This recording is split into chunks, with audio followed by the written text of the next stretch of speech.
नमस्कार दोस्तों, मैं थाने आज सुनाई रही मद भागवत गीता री एक कथा है। करु वंश की शुरुआत राजा करु करी थी। वो एक वंश में प्रथम पुरुष હતો। राजा करु बड़ो ही प्रतापी, सूरवीर और तेजस्वी હતો। वीर नौ करु वंश की शाखाओं निकली और विकसित हुई। एक प्रतापी और तेजस्वी वीर करु वंश में पैदा हुआ। महाभारत रे प्रसिद्ध पांडवों और कौरव भी करु वंश में ही जन्म धारण कियो। महाभारत रो युद्ध भी करु वंशियों में ही हुओ, जो पूरो 18 दिन चलियो। अनुमान किया जावे कि भारत में वर्णित करु वंश 1200 ले 800 ईसा पूर्व दौरान शक्तिमय होयो तो। पौराणिक मान्यता देखे हुए हिसाब पांडव अर्जुन रे पोते अभिमन्यु रे लड़के प्रक्षित और महापंचानंद रो काल 382 ईसा पूर्व ठहरियो तो। ये कथा थाने सुनाई दियो कि करु कौन હતો और जन्म के थयो तो कोकर होयो तो इया हैंग प्रश्नों न वेद व्यास जी महाभारत में लिखियो है। करु वंश की कथा बड़ी रोचक है। ये ध्यानपूर्वक सुनिया, मन लगाई सुनिया तो ज्ञान की बात है। एक प्राचीन काल में हस्तिनापुर में एक प्रतापी राजा राज्य करतो तो, जिकर नाम હતો राजा श्रवण। राजा श्रवण सूर्य रे समान तेजवान હતો। अपनी प्रजा रो बड़ो ही ध्यान राखतो, ख्याल राखतो। वो खुद ऊपर संकट कोई भी ले लेतो पर प्रजा पर आण को नहीं देतो। शरण सूर्य देव रो अनंत भक्त હતો। वो प्रतिदिन सुबह बेगो उठतो, सिद्धा रे साथ सूर्य देव की उपासना किया करतो।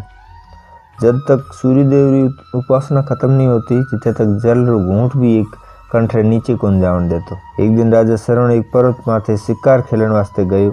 हाथ में धनुष ले पर्वत रे ऊपर आखेट रे ऊपर बैठो भ्रमण करने वास्ते।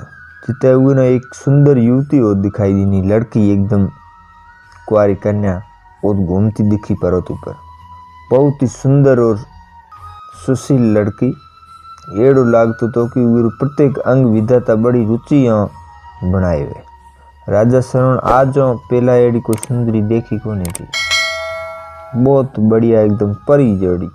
राजा रो मन मोहे लियो हुए, सब कुछ भूल गयो। राजा सवे न हुए ऊपर नशावर करने लगे।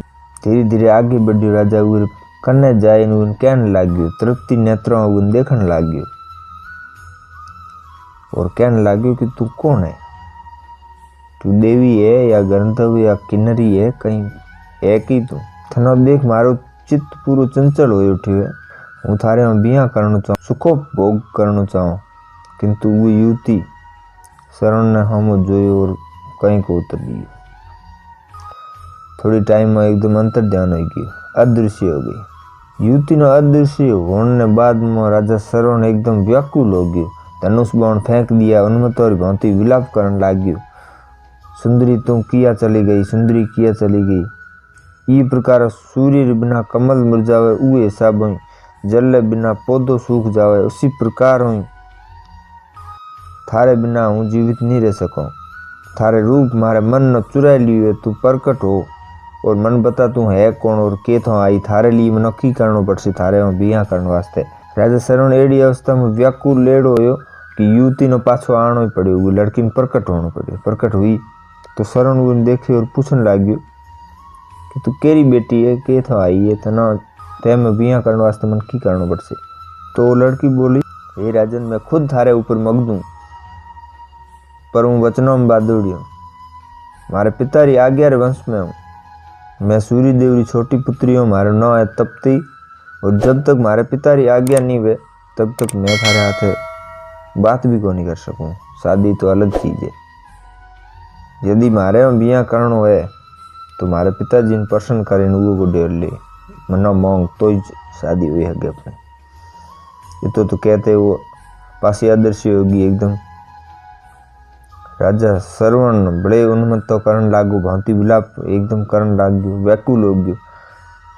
धरती माथे गिर गयो, तपती तपती पुकार करण लाग गयो। पर्वत पूरो ध्वनित हो गयो। वो तृप्ति तृप्ति करते करते धरती माथे बेहोश हुए खिर गयो।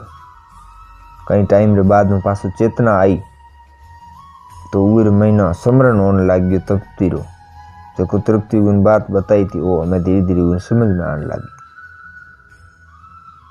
सोचने लग्यो मन में भाई तृप्ति न पाणो है तो मन सूर्य देव की आराधना करनी पड़से, तपस्या करनी पड़से तो ही हूँ तृप्ति न पाए हगा या बिया करे हगा। राजा शरण ने रगो रग एक तरंग दौड़ने लागी, जैसे लाइट रो झटके दौड़े जो। वो मन ही मन सोचने लाग्यो कि अब एक ही रास्तो है, सूर्यदेव री आराधना कर, सूर्यदेव ने प्रसन्न करने वो लड़की रो हाथ मांगने पड़ी। हमें सब कुछ भूल और सूर्यदेव री आराधना में लाग गयो। धीरे धीरे सालों बीत गया। श्रवण तप करते करते एक दिन सूर्यदेव देखियो भाई चलो चलते है, परीक्षा लड़ने वाला। सूर्यदेव राजा श्रवण की परीक्षा लड़ने आया तो आए देखे चारों ओर सन्नाटो छायेड़ो। श्रवण नेत्र बंद कियोड़ा ध्यान मुद्रा में विराजमान था। धीरे सीख आए और हुए राजा श्रवण ने कान में कहने लग गया कि तू इत बैठो तप करे और थारी राजधानी पूरी अग्नि रे महीने जल रही है।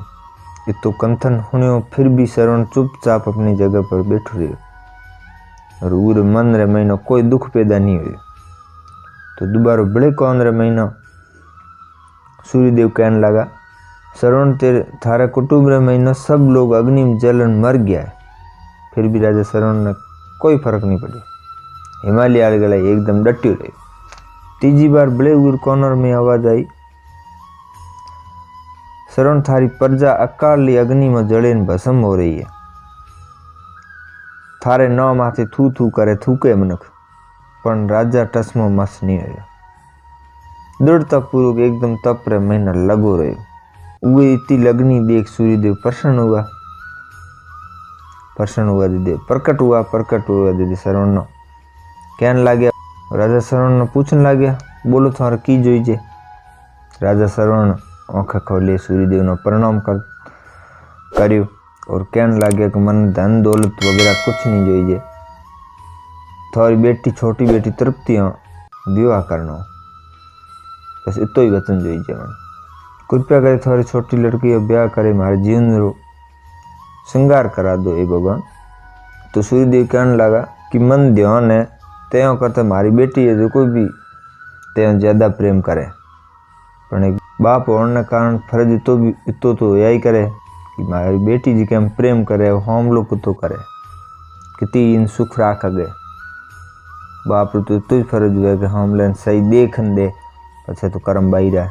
हमें सूर्यदेव धूमधाम एक तो विधि विधान राजा श्रवण और तृप्ति विया करा दियो। राजा वो थी जुए पर्वत ऊपर रहने लाग्यो, घर बनाए। भोग विलास में एड़ो डूब गयो कि प्रजा न भूल गयो। लारे जो को राज्य है तो वही न भी भूल गयो। राज्य में एकदम भीषण अकाल काल पड़ गयो।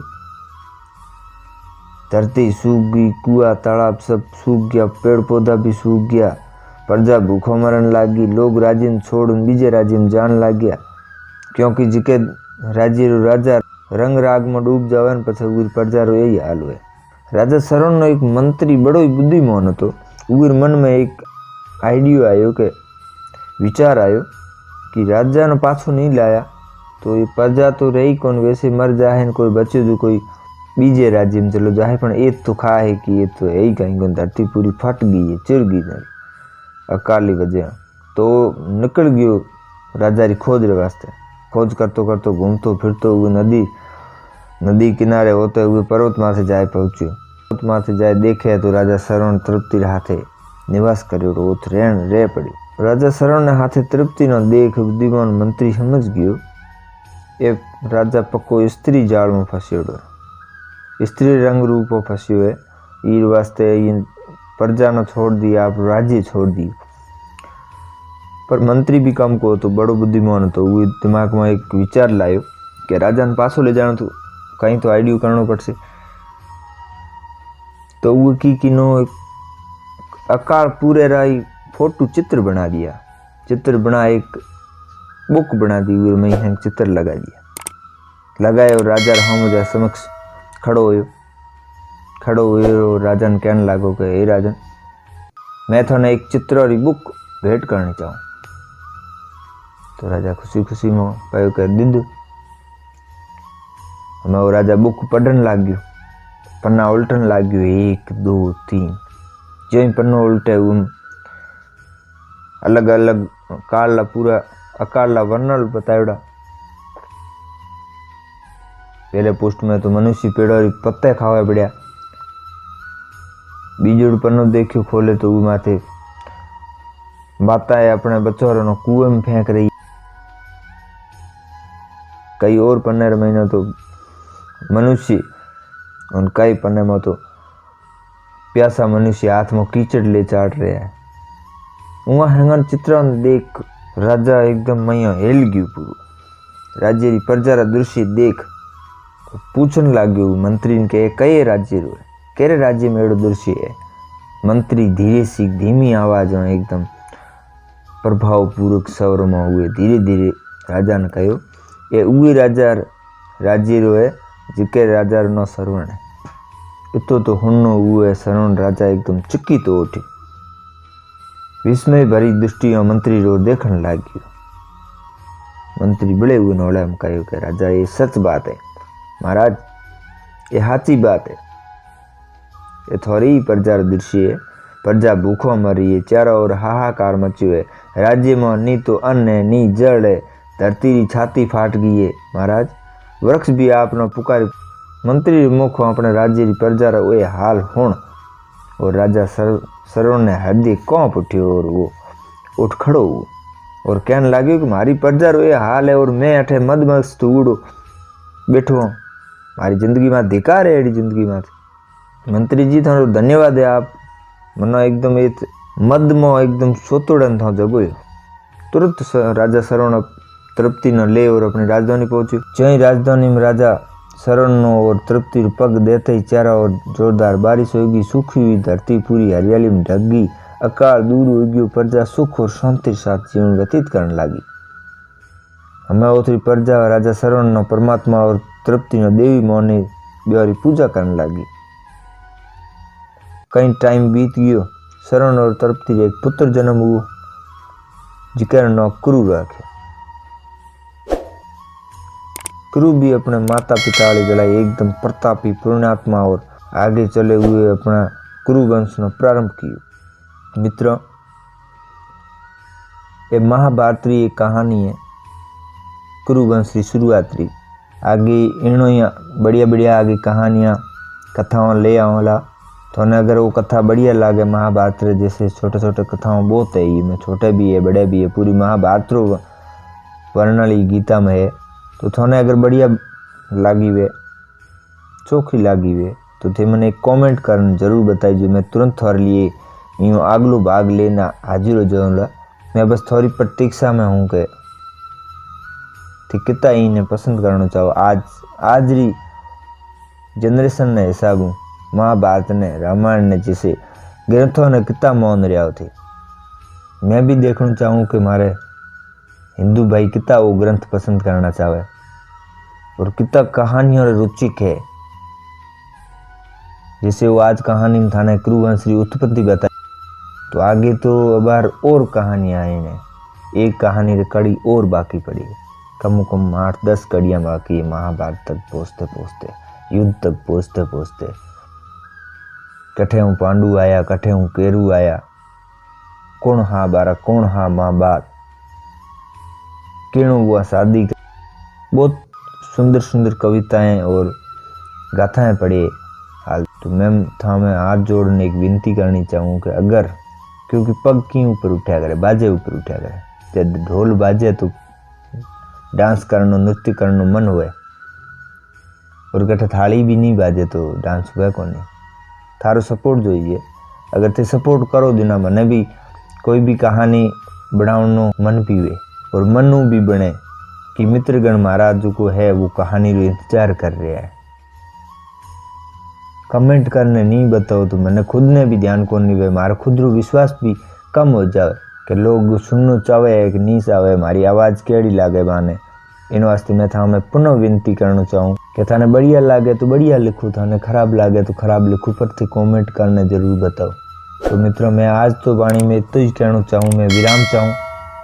मिलूँगा अगले वीडियो में, तब तक के लिए जय श्री कृष्णा।